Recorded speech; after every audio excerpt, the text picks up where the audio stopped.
am a human, and inside every human there is a battlefield no one else can see. Not a battlefield of swords or armies.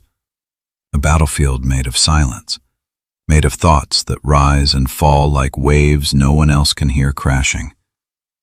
Some days I feel like a flame, steady, burning upward, refusing to be put out no matter how hard the wind blows against it.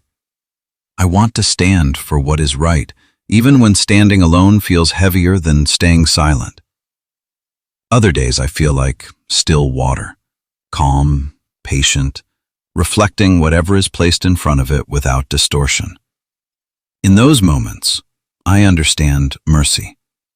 I understand what it means to forgive someone who doesn't deserve it, simply because forgiveness is what my heart knows how to give. But there are other days too. Days where I feel like a flood, uncontrolled, pulling everything toward me, wanting more even when I already have enough. Days where I feel like smoke, clouding my own judgment, convincing myself that the shortcut is somehow the same as the right path. Days where I feel like a mirror turned only toward myself, forgetting that I am not the center of everything, that my reflection is not the only one that matters. This is when I understood something about being human. We are not built from one material.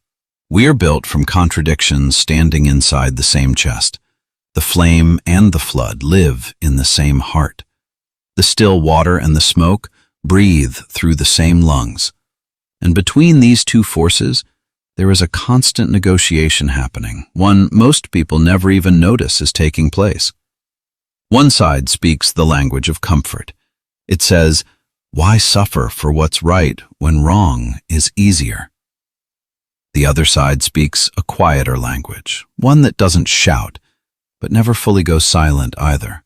It says, "Remember where you came from.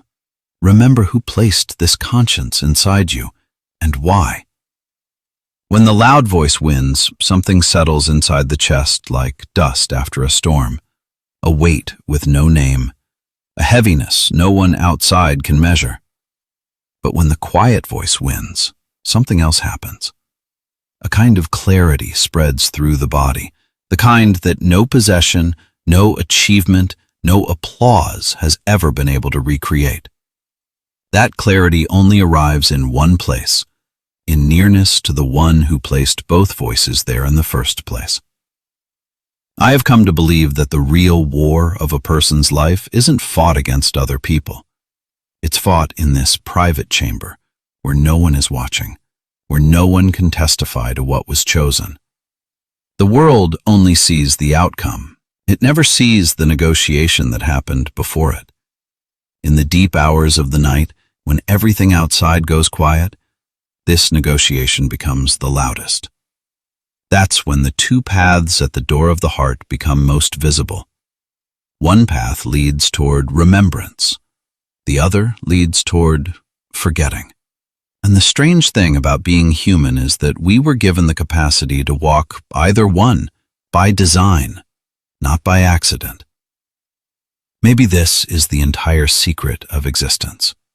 Not avoiding the flood inside us, not pretending the smoke doesn't exist, but choosing again and again which voice gets to lead, the flame or the flood, the water or the smoke. The day a person finally answers that question honestly, that is the day they finally know who they really are. If this made you think of your own private battlefield, tell me below. Which voice have you been listening to lately?